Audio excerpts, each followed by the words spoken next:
사람들은 장례식장에 가면 울어야 한다고 생각합니다. 슬퍼야 하고 고개를 숙여야 하고 말수를 줄여야 한다고 믿습니다. 마치 정해진 규칙처럼 그 자리에 어울리는 감정이 따로 있는 것처럼 말입니다. 그러나 그날의 나는 울지 않았습니다. 울 수가 없었습니다. 눈물보다 먼저 숨이 막혀왔기 때문입니다. 김대연이라는 사람의 마지막 자리에서 내 이름은 불리지 않았습니다. 조문객 명단에도 유가족 소개에도 어느 한 구석에도 나는 없었습니다. 그 사실이 내 가슴을 가장 세게 눌렀습니다. 나는 분명 그 사람의 인생 한가운데에 있었는데 세상은 나를 모르는 사람 취급을 하고 있었습니다. 그래도 나는 그 장례식장에 들어가야 했습니다. 망설일 이유는 많았지만 돌아설 이유는 더 이상 남아있지 않았습니다. 그날을 위해 나는 너무 오래 참아왔고 너무 조용히 살아왔기 때문입니다. 나의 자리가 아닌 곳에 서 있다는 걸 알면서도 나는 그 문 앞에 섰습니다. 유리문 너머로 검은 옷을 입은 사람들이 보였습니다. 누군가는 흐느끼고 있었고 누군가는 휴대전화를 내려다보고 있었습니다. 그 평범한 풍경 속에서 나만이 이 장례식의 의미를 다르게 알고 있었습니다. 그들은 한 사람의 끝을 애도하고 있었지만 나는 한 사람의 인생을 떠올리고 있었기 때문입니다.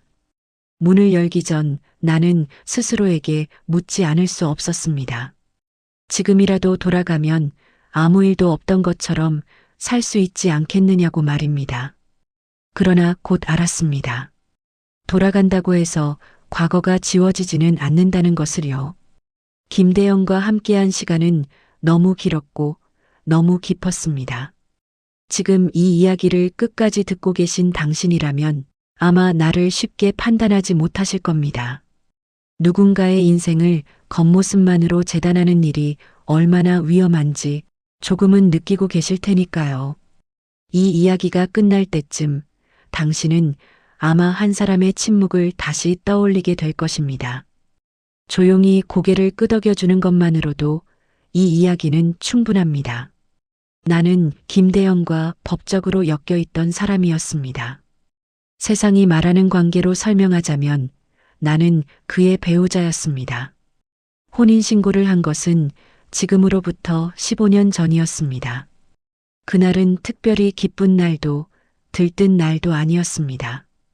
다만 서로의 이름을 적어 넣고 서류 한 장으로 관계를 묶는 일이 얼마나 무거운 일인지 우리는 그때 충분히 알지 못했습니다. 김대연은 이미 한 번 결혼한 사람이었고 아이도 있었습니다. 그 사실을 나는 처음부터 알고 있었습니다. 그래서 우리는 떳떳하지 못했고 조심스러울 수밖에 없었습니다. 사람들 눈에 띄지 않는 식당을 골랐고 약속은 늘 평일 낮에 잡았습니다.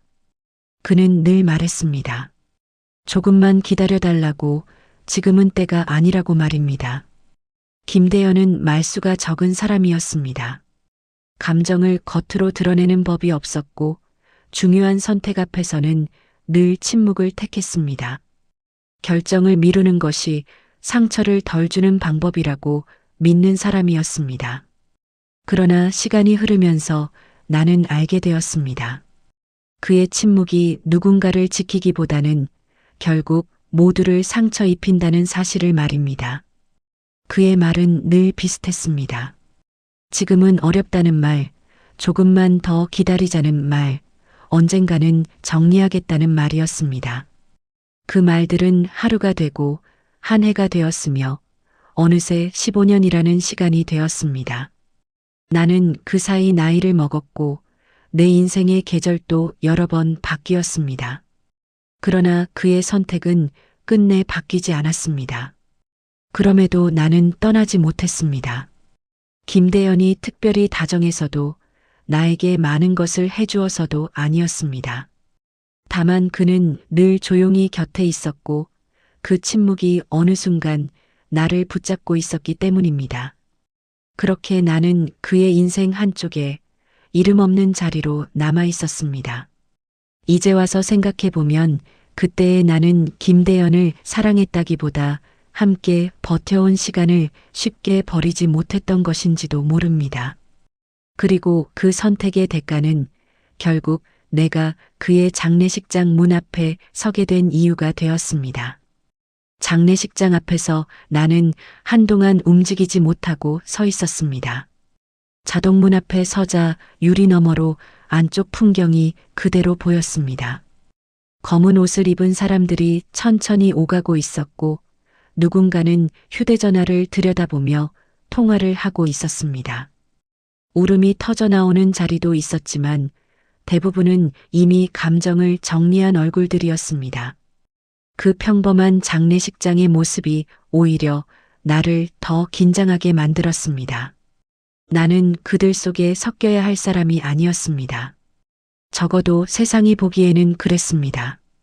김대영과 함께한 시간은 분명 존재했지만 그 시간은 늘 낮은 목소리로만 살아왔습니다. 밝은 곳으로 나오지 못했고 이름을 가질 수도 없었습니다. 그래서 이 문 앞에 서 있는 지금 나는 발걸음 하나에도 이유를 붙여야 했습니다. 문을 열기 전 나는 스스로에게 물었습니다. 지금이라도 돌아가면 아무 일도 없었던 것처럼 살 수 있지 않겠느냐고 말입니다. 이 문을 열지 않는다면 누구도 나를 다치게 하지 않을 것이고 누구에게도 설명하지 않아도 될 것이라고 스스로를 설득해 보았습니다. 그러나 그 생각은 오래가지 못했습니다. 돌아선다고 해서 지난 시간이 사라지지는 않는다는 사실을 나는 이미 너무 잘 알고 있었기 때문입니다. 김대연은 늘 미루는 사람이었지만 나는 그렇지 않았습니다. 적어도 오늘만큼은 선택해야 한다고 느꼈습니다. 이 장례식장은 그가 남긴 마지막 자리였고 동시에 내가 침묵을 끝낼 수 있는 유일한 장소였습니다. 살아있을 때 하지 못한 말이 있다면 지금이 아니면 영영 하지 못할 것 같았습니다. 나는 천천히 숨을 고르고 손에 쥔 봉투를 다시 한번 확인했습니다. 손바닥에 닿는 종이의 감촉이 분명하게 느껴졌습니다. 그 순간 이상하게도 마음이 조금 가라앉았습니다. 더 이상 도망치지 않겠다는 생각이 들었기 때문입니다. 그렇게 나는 유리문 손잡이를 잡았습니다. 그리고 김대연의 인생이 정리되는 그 자리로 조용히 발을 들였습니다. 장례식장 안으로 들어서자 공기가 확연히 달라졌습니다. 바깥보다 훨씬 조용했지만 그 침묵 속에는 많은 소리가 섞여 있었습니다. 향 냄새가 코끝을 찔렀고 축축한 옷감에서 올라오는 냄새가 공간을 채우고 있었습니다. 사람들은 모두 검은 옷을 입고 있었지만 표정은 제각각이었습니다. 누군가는 울고 있었고 누군가는 이미 마음을 닫은 얼굴이었습니다. 나는 최대한 눈에 띄지 않게 걸었습니다. 고개를 조금 숙이고 발걸음을 낮추며 가족석 쪽을 향해 천천히 이동했습니다. 그 길이 유난히 길게 느껴졌습니다. 몇 걸음 옮길 때마다 시선이 느껴졌고 그 시선들은 하나같이 낯설고 경계심이 담겨 있었습니다. 나는 이곳에 속하지 않는 사람이라는 사실을 그들의 눈빛이 먼저 말해주고 있었습니다. 관이 놓인 쪽이 가까워질 즈음 한 남자가 내 앞을 가로막았습니다. 검은 정장을 입은 사위였습니다. 그는 나를 위아래로 훑어보더니 낮지만 분명한 목소리로 말했습니다. 여긴 가족 자리라고 이쪽은 들어오면 안 된다고 말입니다. 그 말에는 예의보다 기준이 먼저 담겨 있었습니다. 나는 고개를 숙이며 짧게 대답했습니다. 알고 있다고 잠깐만 있겠다고 말했습니다. 그 말이 끝나기도 전에 그의 표정은 더 굳어졌습니다. 마치 이미 결론을 내려놓은 사람처럼 더 이상의 설명은 필요 없다는 눈빛이었습니다. 그 순간 나는 이 자리에 들어온 선택이 얼마나 무거운지 다시 느꼈습니다. 주변의 시선이 더 모였습니다. 누군가는 작은 소리로 무언가를 말했고 누군가는 노골적으로 나를 바라봤습니다. 그 모든 시선 앞에서 나는 한 발짝도 물러서지 않았습니다. 여기서 물러나면 나는 다시 김대연의 인생에서 이름 없는 사람이 될 것 같았기 때문입니다. 그렇게 나는 그 자리에 서서 다음 말을 꺼낼 준비를 했습니다. 사위의 제지가 끝나자 이번에는 여자의 시선이 나를 향했습니다. 김대연의 아내였습니다. 그는 자리에서 일어나지 않았지만 고개를 들어 나를 똑바로 바라봤습니다. 그 눈빛에는 놀람보다 먼저 계산이 담겨 있었습니다.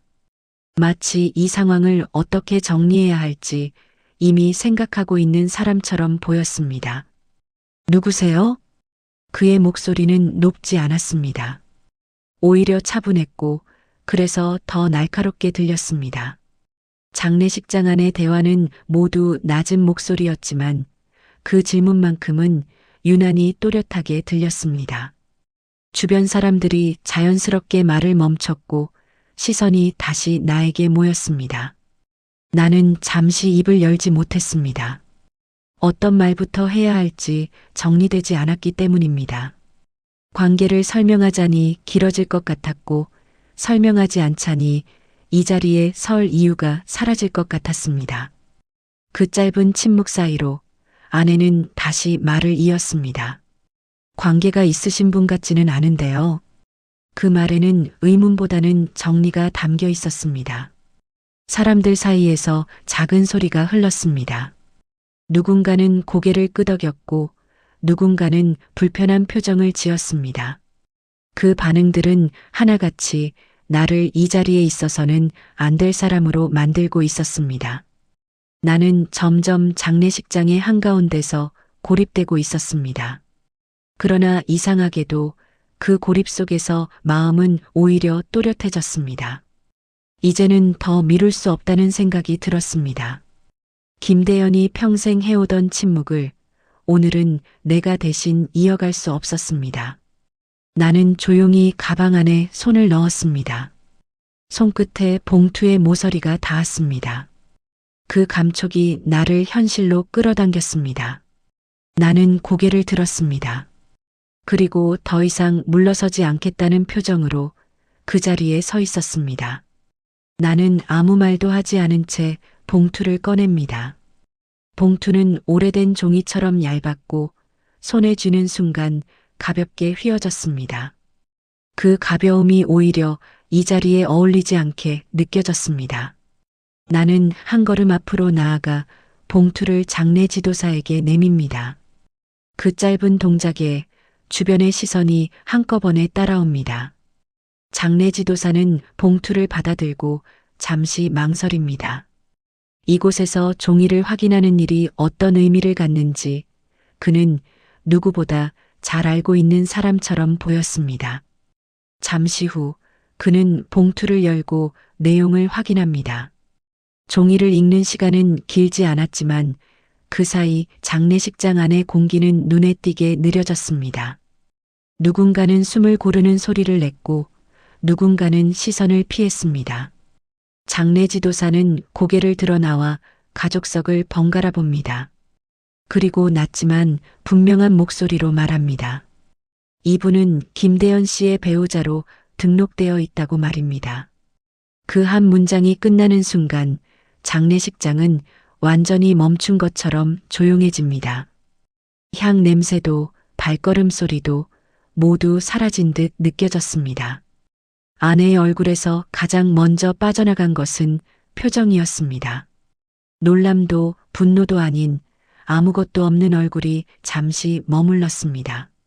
아이들은 서로를 바라보며 말을 잃었습니다. 사위는 한 발짝 물러섰고 방금 전까지 단호하던 태도는 어디에도 보이지 않았습니다. 사람들은 이제 나를 보지 않고 종이를 바라보고 있었습니다.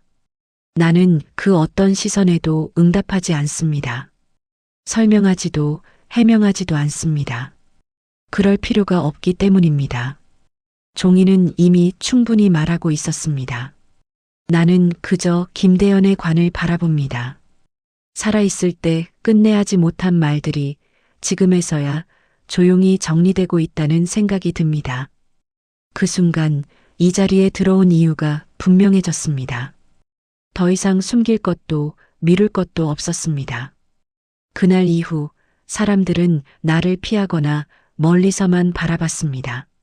장례식장에서 있었던 일은 금세 소문이 되었고 각자의 방식으로 해석되었습니다. 누군가는 나를 이해하려 했고 누군가는 끝까지 받아들이지 못했습니다. 그러나 그 모든 반응은 이미 내 몫이 아니었습니다. 나는 해야 할 일을 마쳤다는 생각으로 조용히 일상으로 돌아갔습니다. 며칠이 지나고 김대현의 아내에게서 연락이 왔습니다. 만나자는 말뿐이었고 그 이상의 설명은 없었습니다. 약속 장소는 장례식장에서 멀지 않은 작은 찻집이었습니다. 우리는 마주 앉았지만 한동안 아무 말도 하지 않았습니다. 서로에게 묻고 싶은 말이 많았지만 어떤 말부터 꺼내야 할지 알 수 없었기 때문입니다. 먼저 입을 연 사람은 그녀였습니다. 왜 하필 지금이었느냐고 물었습니다. 왜 살아있을 때는 아무 말도 하지 않다가 이런 방식으로 나타났느냐고 조심스럽게 묻습니다. 그 질문에는 분노보다도 혼란이 더 많이 담겨 있었습니다. 나는 잠시 생각한 뒤 천천히 대답합니다. 김대현은 평생 선택을 미루던 사람이었고 그 침묵 속에서 모두가 각자의 시간을 잃어갔다고 말합니다. 나는 덧붙여 말합니다. 살아있을 때는 그를 대신해 말할 수 없었고 그의 침묵을 함부로 깨고 싶지 않았다고 말입니다. 그러나 죽음 앞에서는 더 이상 미룰 수 없었다고 그가 남긴 시간을 정리하지 않으면 나 역시 앞으로 나아갈 수 없었다고 솔직히 털어놓습니다. 그 말이 끝났을 때 그녀는 고개를 숙인 채 한동안 움직이지 않았습니다. 그날 우리는 서로를 용서하겠다는 말도 이해하겠다는 말도 하지 않았습니다. 다만 각자의 자리로 돌아가기로 했습니다. 김대현이 남긴 선택의 공백을 이제는 각자의 인생으로 채워야 했기 때문입니다. 그렇게 우리는 같은 사람을 사랑했던 시간이 있었음을 인정한 채 다시는 겹치지 않을 길로 걸어갔습니다. 장례식이 끝난 뒤에도 김대현이라는 이름은 한동안 내 마음을 떠나지 않았습니다. 살아있을 때보다 죽은 뒤에 더 많은 말을 남긴 사람처럼 느껴졌기 때문입니다. 그는 끝내 아무것도 설명하지 않았지만 그 침묵 속에는 너무 많은 시간이 쌓여 있었습니다. 그리고 그 시간은 결국 남아있는 사람들의 몫이 되었습니다. 나는 그날 장례식장에서 특별한 사람이 아니었습니다.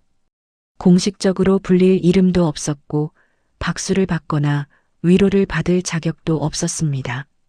그저 숨겨졌던 시간 하나가 조용히 모습을 드러냈을 뿐입니다.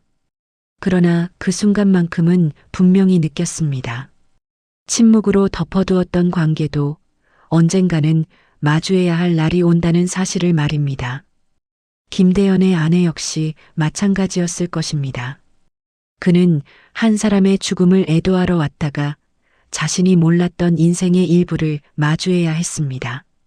누구의 잘못을 따지기에는 너무 늦은 시간이었고 돌아가기에는 이미 너무 많은 것이 변해 있었습니다. 우리는 서로에게 상처를 주고 싶지 않았지만 진실은 때로 그렇게 다가옵니다. 이제 나는 예전처럼 숨지 않습니다. 이름 없는 자리에 머물지도 않습니다. 김대현의 침묵이 내 인생까지 붙잡게 두지 않기로 했기 때문입니다. 그가 남긴 선택하지 않은 시간은 여기서 끝내고 나의 시간은 다시 나에게로 돌려놓기로 했습니다. 그것이 내가 할 수 있는 유일한 정리였습니다.